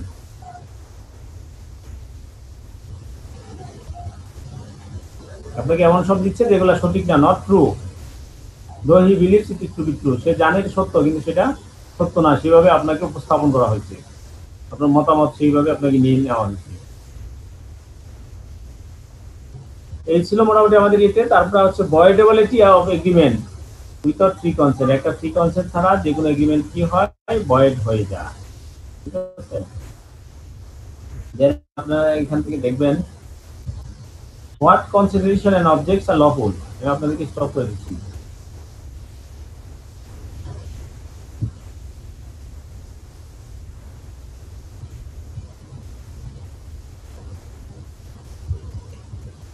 What consideration and objects are lawful and what not? কোনগুলা আপনার আইনত lawful এবং কোনগুলা নয়। The consideration or object of an agreement is lawful unless it is forbidden by law. ঠিক আছে, বলা হচ্ছে যে এইগুলা যে lawful হবে সেইটা সবগুলা সেই কনসিডারেশন গুলা অথবা সেই অবজেক্ট উদ্দেশ্যগুলা যেগুলা কি হবে না, unless it is forbidden by law, যদি না এটা লর মাধ্যমে ফরবিডেন করা হয়, or is of such nature that it permitted it to defeat the provisions of any law, যদি সেগুলা এমন প্রকৃতির জিনিস যেগুলা যদি পারমিট করে তাহলে আপনার যে আইনের যে প্রভিশন আছে সেগুলাকে ভঙ্গ, মানে সেগুলাকে বাধা ক্রিয়েট করবে, অথবা অর ফ্রডুলেন্ট, অন্য কোনো ফ্রডুলেন্ট যদি হয়ে থাকে, একটু আগে যেমন ফ্রড বলছি, ফ্রডের ক্ষেত্রে যদি কোনো কিছু হয়ে থাকে, or involves or implies injury to the person or property of another, অন্য কোনো পারসনের যদি ইনজুরি ঘটে অথবা সেক্ষেত্রে অন্য কোনো ইনভলভমেন্ট হয় অথবা তার কোনো সম্পত্তির ক্ষেত্রে ক্ষতি হয়, সেইটা সেই ক্ষেত্রে বলা হবে এটা is not object are not lawful. And the court regards it is immoral or oppose to the public policy, court যদি সেটাকে বলা হচ্ছে এটা ইমোরাল এবং এটাকে পাবলিক পলিসির বিরুদ্ধে যাচ্ছে, এই সব ক্ষেত্রে এটাকে বলা হচ্ছে কনসিডারেশনগুলা, এই যে নিজের যে 5টা পয়েন্ট বললাম, এই 5টা পয়েন্ট ছাড়া বাকি সব ক্ষেত্রে এই কনসিডারেশনকে বলা আর অবজেক্টকে বলা হবে লফুল। আর যদি এই 5টা পয়েন্ট থাকে তাহলে একে বলা হবে আনলফুল। ঠিক আছে, সেটা হচ্ছে একটা হচ্ছে ফরবিডেন বাই ল, যদি আইনের মাধ্যমে ফরবিডেন হয় যেগুলা, অথবা এটা যদি এমন হয় যেটা অন্য আইনকে ডিফিট করার জন্য আইনের প্রভিশন, যে কোনো যদি এগ্রিমেন্ট পারমিট করি তাহলে আইনের কোনো কিছু অনেকগুলা আপনার ডিজেক্ট হয়ে যাবে। তারপরে এই ফ্রডুলেন্ট হয়, ইনজুরি হবে অন্য একজনের, অথবা কোর্ট রিগার্ডস ইমোরাল হবে, এই ক্ষেত্রে তখন তাকে বলা হবে আনলফুল। এখানে একটা উদাহরণ দিতে দেখেন, এখানে অনেকগুলো উদাহরণ আছে, এইগুলো দেখতে পারেন। Agreed to sell his house to B for 10,000 rupees. Here, B promised to pay the sum of 10,000 rupees is the consideration for as promised to sell the house, and as promised to sell the house is the consideration for this promise to pay 10,000 rupees. There's are lawful consideration, ঠিক আছে, এটা একটা lawful কনসিডারেশনের কথা বলছি। হ্যাঁ, এরকম অনেকগুলো lawful consideration এখানে বলা আছে, কোনগুলো আবার লফুল না কনসিডারেশন এগুলো আপনি মানে এগুলো দেখবেন, এই যে রেস্ট্রিকশনগুলো দেখলে আপনার ক্লিয়ার হয়ে যাবে। Agreement void if considerable and object are lawful unlawful part. একটু আগে বলছি এগ্রিমেন্ট ভয়েড হয় কোন কোন কারণে, অনেকগুলো কারণ। একটা হচ্ছে এটা এখানে আবার এই আনলফুল কনসিডারেশন জন্য ভয়েড, সেটা এই লাইনটা আবার এখানে নিয়ে আসে। Agreement without consideration void unless it is in writing and registered, or is a promise to compensate for something done, or is a promise to pay a debt beared by limitation law. হ্যাঁ, an agreement without consideration void হয়ে যায় যদি না এই কয়েকটা তিনটা point, যে তিনটা পয়েন্ট আমরা আগে বলছিলাম যে ন্যাচারাল লাভ এন্ড অ্যাফেকশন, তারপর হচ্ছে ভলান্টারি, তারপর ডেট যখন ভ্যালিড হয়ে যায়, ভ্যালিড হয় তখন সেক্ষেত্রে এগুলো হয়। এখানে এইটাই এখানে বলছি, it is expressed in writing and registered under the law for the time being in force for the registration document and is made on account of natural love and affection between parties standing in a near relation to each other. ঠিক আছে, natural লাভ অ্যাফেকশনের জন্য যদি কোনো register বা কোনো document দেয় সেক্ষেত্রে এটা উইথাউট কনসিডারেশন হবে। It is a promise to compensate fully or in part a person who has already voluntarily done something for the promisor, or something which the promisor was legally compellable to do, or unless it is a promise made in writing and signed by the person to be charged therewith, or by his agent generally, or specially authorized in that behavior to pay wholly or in part a debt of which the creditor might have enforced payment but for the law for the limitation of suit. In any of those cases, such agreement is a contract. এখানকার এই উপরে যে তিনটা case, এই প্রতিটা কেসেরই এগ্রিমেন্টকে বলা হবে contract, যদিও এখানে কনসিডারেশন নাই। এখান থেকে এই ইলাস্ট্রেশনগুলো দেখতে পারেন। হ্যাঁ,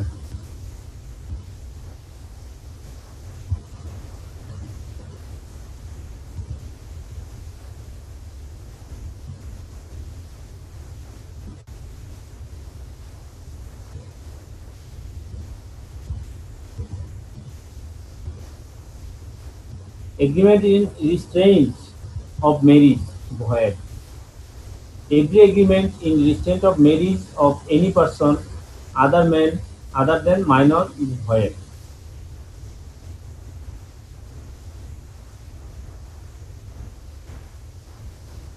এগুলো কাটবে না আমাদের।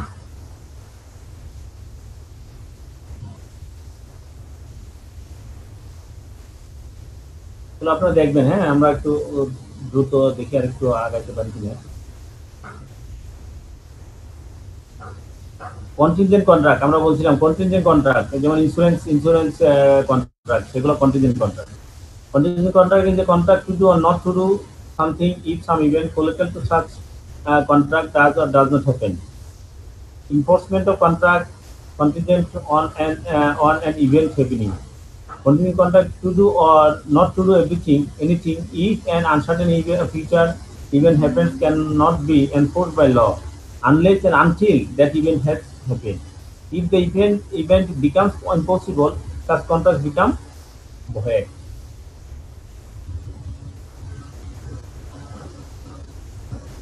Effect of refusal to accept offer of performance. Where a promiser has made an offer of performance to the promise and the offer has not been accepted, the promiser is not responsible for non-performance or nor does he thereby lose his rights under the contract. Every such offer must fulfill the following conditions. It must be unconditional. It must be made at the proper time and place and circumstances that the person to whom আমরা দেখবো আর কি এগুলো হচ্ছে performance acceptance কত effect of refusal to accept offer of performance. আপনারা এখান থেকে মানে এইভাবে আপনারা দেখবেন, মোটামুটি যে পয়েন্টগুলো একটু গোস্ত করার চেষ্টা করবেন।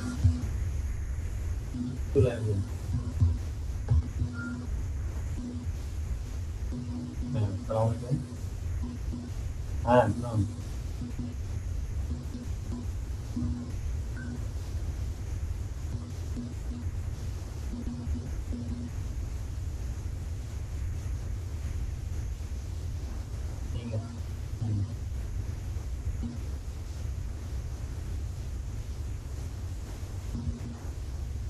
স্যার কি বলে?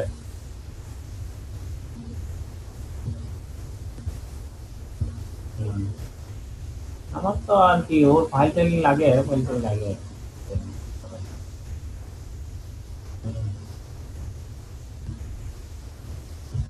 স্যার আর কি, স্যার আমি তো বললে তো না আসলে হয় না।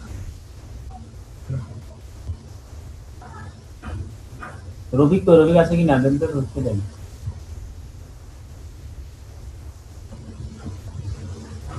হ্যাঁ রফিক, তোমার কি কালকে কি না আসলে কি খুব বেশি ভালো হবে? তো কাজ আছে নাকি, কোন কাজ নাই তো বাসায় নাকি? কি কিরকম আসলে আমার ভালো হয় আর কি, ফাইল টাইল বার করতে হবে, এগুলো কালকে আমি অনেক কাজ করবো, বুঝছো? ওই সব ডাটা আমরা পাইছি তো, আমার এগুলো কমপ্লিট করবো আর কি। তোমাকে এখন তুমি না আসলে যদি বেনিফিট হয় তাহলে না আসলে আসতে পারো, বাসা থেকে তো খুব বেশি মনে লাভ হয় না। পরে বছর নিও, ঈদের পরে ছুটি নিও, আসো কালকে, কালকে আসো। আমাদের এগুলো ফাইল টাইল গুলো দেখাচ্ছে, তুমি না থাকলে আমার নিজে গিয়ে ফাইল করতে হইব, বার করতে হইব, নামাইতে আবার ঢুকাইতে আবার করতে হবে, এরকম আছে। আসো কালকে আসো। হ্যাঁ রবিবার কি?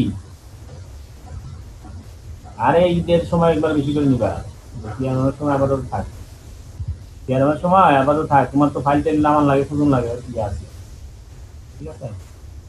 ঈদের পরে নাও তাহলে, তোমার কিছু ইয়ে না হয়, ঠিক আছে? হ্যাঁ ঈদের পর ছুটি নিও, ঠিক আছে, ঠিক আছে। হ্যাঁ হ্যাঁ পুনম রফিক আসবে, ঠিক আছে?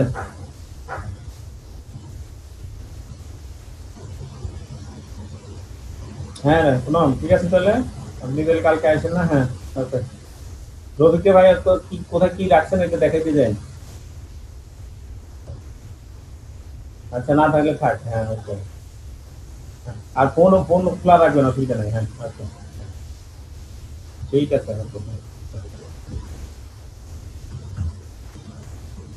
হ্যাঁ সরি, অফিস আওয়ার তো, অফিস আওয়ার হলে সমস্যা সব দিক দিয়ে। তাহলে আপনারা এইগুলা আপনার দেখবেন একটা একটা করে পয়েন্টগুলা, এখানে অনেকগুলো পয়েন্ট এইভাবে দেওয়া আছে। হ্যাঁ, of the consequence of breach of contract, একটা কন্ট্রাক্ট যদি ব্রিচ হয় তখন কি হয়? Compensation for loss or damage caused by the breach of contract.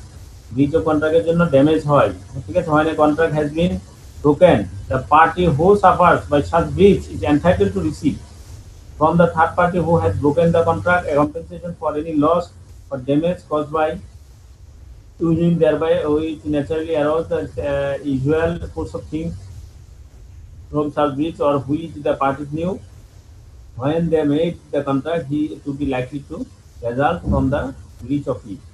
Such compensation is not to be given for any remote or indirect loss or damage sustained by reason of the breach. Compensation for failure to discharge obligation resembling those created by contract. ঠিক আছে, এখানে ব্রিচ of কন্ট্রাক্টের জন্য consequence গুলা দেখে নিব।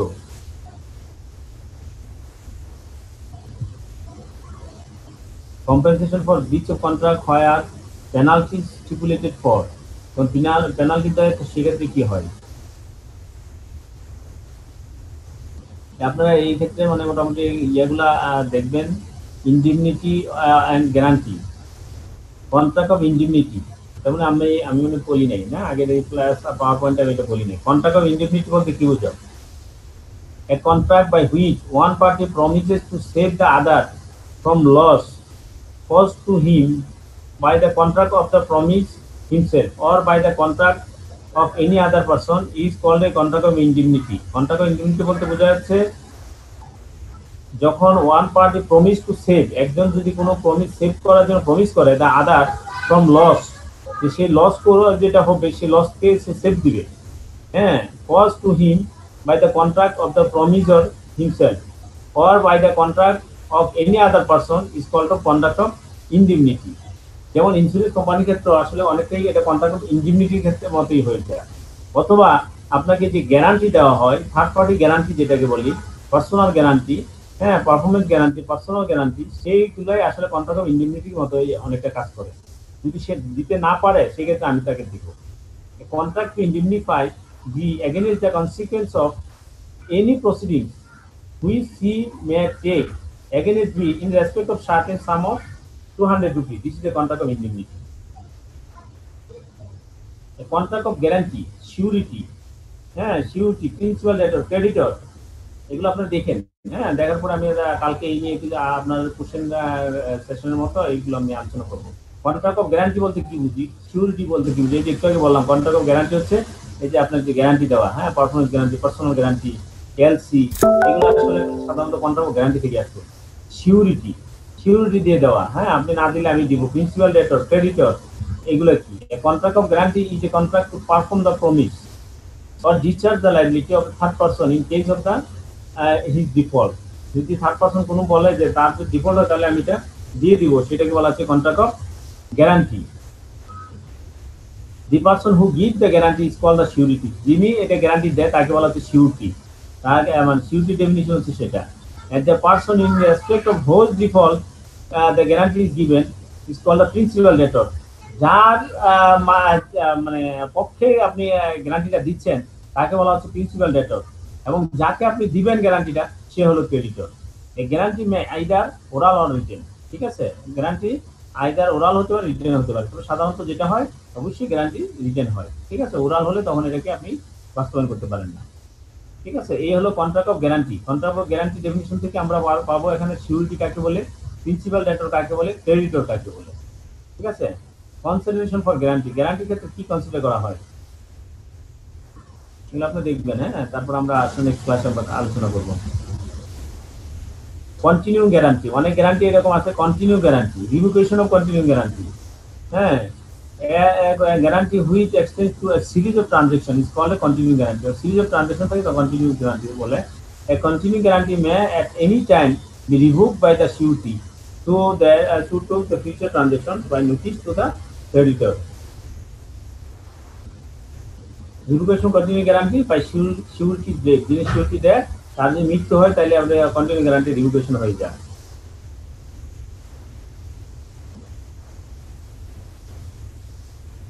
Rights of surety on payment or performance, surety এর payment এবং পারফরম্যান্স এর surety কি right? Surety right to benefit of creditors security. বেলমেন্ট কি? বেলমেন্ট, বেইলর, বেইলি, ঠিক আছে? এটা এটা এটা আমরা আপনারা দেখেন, রেগুলেশনটা দেখেন। Bailment is the delivery of goods by one person to another for some purpose upon a contract that they shall, when the purpose is accomplished, be returned or otherwise disposed of according to the directions of the person delivering them. The person delivering the goods is called the bailor. The person to whom they are delivered is called the bailey.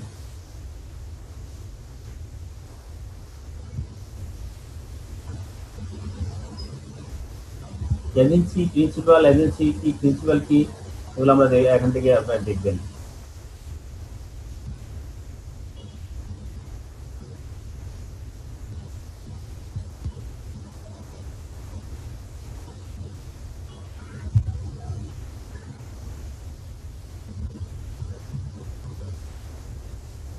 এই ছিল মোটামুটি contract একটা জিনিস। মানে আমরা এগুলা আপনার আজকে ফুল হয় নাই, আপনারা বাসায় দেখবেন। এখানে কালকে এটার উপর নেক্সট ক্লাসে আরো কথা বলবো, এবং আমরা আরেকটা আছে সিলেবাস সেটা আমরা করবো। বলেন এই ক্ষেত্রে আপনাদের কি কোনো মতামত বা কোনো কোশ্চেন অথবা যে কোনো কিছু বলতে পারেন। আমরা 5-6 মিনিট আমরা সেশনে থাকবো।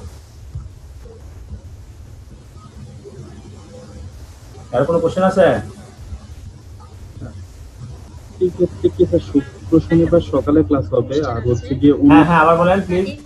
আচ্ছা, শুক্রবার সকালে 11টায়। আর স্যার অন্য দিনগুলো ওয়ার্কিং ডেতে? শনিবার 3টায়। আর রবি থেকে বৃহস্পতি স্যার? রবি থেকে বৃহস্পতি হচ্ছে রাত 9টায়। রাত 9টা। জি স্যার, ধন্যবাদ স্যার। হ্যাঁ স্যার, রবি থেকে বৃহস্পতি রোজ ক্লাস আছে? রোজ বলতে এই ঈদের আগে আর কি, অর্থাৎ সামনে উইকটা। স্যার আমি জানতাম আজকে ক্লাস নাই। আমি 3:45টার সময় দেখি একটা মেসেজ আসছে যে ভাই আজকে ক্লাস চলতেছে। ও কালকে মেইল হয়েছিল তো, মেইল তো কালকেই দিছি আজকে। কালকেটা মেইল আজকে দিছি, আপনারা চেক করবেন, মেইল চেক করবেন যে মানে নেক্সট শুক্রবার দিন ক্লাসের মেইলের সাথেই দিছে রিপ্লাই দেওয়াতে, এই কারণে আমরা বুঝতে পারি নাই স্যার। হ্যাঁ বুঝি নাই। আর লাস্ট যে মেইলটা দিচ্ছে ওই মেইলটা হচ্ছে যে আমাদের নেক্সট যে শুক্রবার দিন ক্লাস আছে সেইটার উপরে রিপ্লে অল দিয়ে দেওয়ার কারণে আমরা ওইভাবে চেক করতে পারিনি, ডিটেলস দেখিনি, আলাদা নতুন কোনো মেইল আসে না এই ক্ষেত্রে। জি স্যার, এই কারণে প্রবলেমটা হয়েছে। একজন পার্টিশন অনেক কম, আমার ক্লাসে এ পর্যন্ত সর্বনিম্ন পার্টিশন 90 জন বা 90 নিচে মনে নামছে কোনো নামে নাই।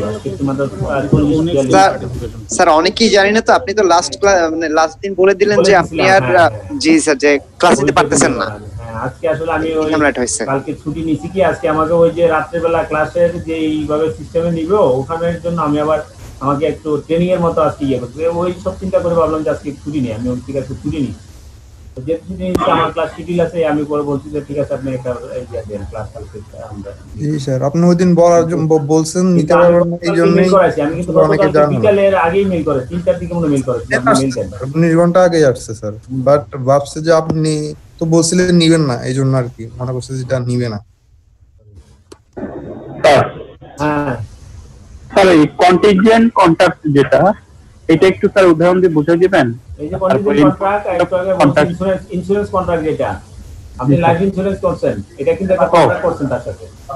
যদি আপনি মারা যান অথবা অ্যাক্সিডেন্টালি যদি বলেন অ্যাক্সিডেন্টাল হন তখন আপনি সেটা ক্লেম পাবেন। ওকে স্যার, বুঝতে পারছি, উদাহরণটা বুঝতে পারছি। আর কোনো কোশ্চেন আছে? আমরা নেক্সট ওইভাবে ইনশাআল্লাহ আমরা এগুলো আবার ইয়ে করে দিব আর কি, চেষ্টা করব কভার করার জন্য। আছে হ্যাঁ হ্যালো কি বলছেন বলেন, কিছু বলছেন? Hello no consideration no contract. হ্যাঁ জি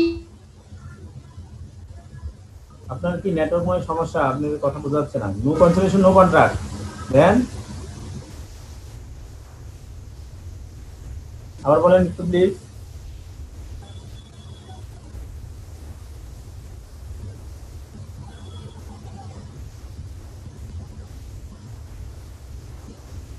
হ্যাঁ আর কোনো কোশ্চেন আছে বলেন। স্যার এই ওয়ার্ড ডকুমেন্টটা যদি আমরা পেতাম তো একটু ভালো হতো স্যার। ওয়ার্ড তো দিয়ে দিব, ওইটা ওই জন্য অসুবিধা কি, আমি আবার মেল করে দিব। জি স্যার ঠিক আছে আজকে মেল করে দিচ্ছি, রেসিপি মেল করে দিচ্ছি, আপনি এইটা দিয়ে দিবেন মানে ফেসবুক গ্রুপে। স্যার আপনি দিলে আমি গ্রুপে আপলোড করে দেব। হ্যাঁ আপলোড করে দেবেন, আজকে এখনই দিয়ে দিবেন।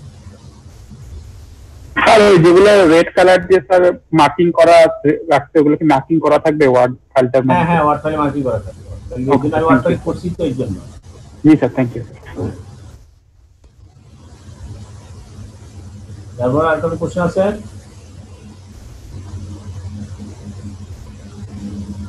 আমরা এটা আবার কালকে আপনারা আজকে পড়বেন, হ্যাঁ পড়লে কালকে রাত্রে ক্লাস তো আগামীকালে 9টায় ক্লাস, 9টায় ক্লাস হলে আমরা এগুলা রিভিউ করবো যে আবার আশা করি কোনো কোশ্চেন থাকে কোশ্চেনের মাধ্যমে যারা নতুন আসবে তারা ওই রিভিউটা জেনে যাবে। আর যারা না আজকে আছেন তারা মনে করেন না যে আপনাদের লস হবে, তা না। এগুলো আসলে থিওরি, কিন্তু আপনি কি টার্মস গুলা একটা একটা করে একবার শুনলেন আবার দ্বিতীয়বার শুনলেন তৃতীয়বার শুনলেন, শুনতে শুনতে কিন্তু আপনার ভিতরে এগুলা থেকে যাবে। ঠিক আছে, এগুলো আলটিমেটলি আপনার ভিতরে এগুলো মাইন্ডে সেট আপ হয়ে যাবে, তখন আপনার মানে পরীক্ষা দিবেন। এজন্য থিওরি যত বেশি পড়বেন ততই আপনি পরীক্ষা ভালো লিখবেন। থিওরি কিন্তু পড়তে হবে, পড়া ছাড়া আপনি কাজ পাবেন। স্যার আমি এই কোশ্চেনটা করি, নেটের প্রবলেমের কারণে করতে পারছিলাম না। হ্যাঁ বলেন। Sir no consideration no contract, হ্যাঁ এক্সপ্লেন উইথ এক্সপেকটেশনস। আর গত ক্লাসে আপনি বলেছিলেন যে explain exception of this statement, মানে এক্সেপশন কথাটা লেখা থাকলে একটু চেঞ্জ হবে নাকি অ্যানসারে? ফুললি চেঞ্জ হয়ে যাবে, একটু না মানে আপনার answer fully change. Fully change sir, আমি একটা বইতে দেখেছি এটার মধ্যে দুটো অ্যানসারই সেম দেওয়া আছে। হ্যাঁ সেজন্য আমি বললাম এসব বইতে আমার কাছে রেফারেন্স দেন না, আমি আগেই বলছি। ঠিক আছে, জি জি স্যার। এই বইটা এগুলো হচ্ছে ওই যিনি বই লিখছে উনিও ওই যে আপনার মানে যারা যেসব স্টুডেন্ট পরীক্ষায় মনে করেন তো সে একই কোশ্চেন, তার উনিও মনে করছে একই কোশ্চেন, উনিও একইভাবে আপনি বই লিখে চলে গেছে। এই জন্য কাউকে আমি ছুটি করতে বলতেছি না, মানে এটা আমি মানে অনার রেখে বলি যে কারণ যে আমিও যদি বই লিখি আমার এখানে শত শত ভুল আসবে, কারণ হলো আমি ওইভাবে সময় দিতে পারি না, আমি ওইভাবে বই লেখার মতো ওই পরিমাণ মানে অ্যানালাইসিস করার মতো সময় কিন্তু আমার নাই। আমি কিন্তু অ্যাকচুয়ালি আমি আপনাকে যে ক্লাস নিচ্ছি সেই ক্লাসে যে আমি কনসেন্ট্রেশন করবো সেই সময়টাও কিন্তু আমি পাই না, আমি বই লিখবো কখন? বুঝতে পারছি মূল জি, প্রবলেমটা জি, এটা। স্যার। এই জন্য আমি যেহেতু আমার শীট করছি, কিন্তু আমার শীটও ভুল থাকতে পারে। আমি বলি সবসময় আপনি ডাইরেক্টলি আপনি আইনে চলে যাবেন, ডাইরেক্টলি আপনি ট্যাক্সে চলে যাবেন। ওকে ওকে স্যার, তাহলে এক্সেপশনের ক্ষেত্রে আমরা কোশ্চেনটা পুরোপুরি এক্সেপশনের ক্ষেত্রে ওই তিনটা পয়েন্ট, পয়েন্ট। এই তিনটা পয়েন্ট যদি মানে এই ক্ষেত্রে তিনটা হয়, তাহলে এই এক্সেপশনের ক্ষেত্রে no consideration will be contract. Okay আর এই এক্সেপশন যদি না হয়, যেটা বলছেন আপনি এক্সপ্লেইন উইথ এক্সাম্পল অথবা উইথ মানে কি বলছেন উইথ এক্সপেকটেশনস, হ্যাঁ, সেই ক্ষেত্রে আপনি ওই ব্যাখ্যা করবেন। ওকে ওকে, থ্যাংক ইউ স্যার। নেক্সট আর কিছু আছে?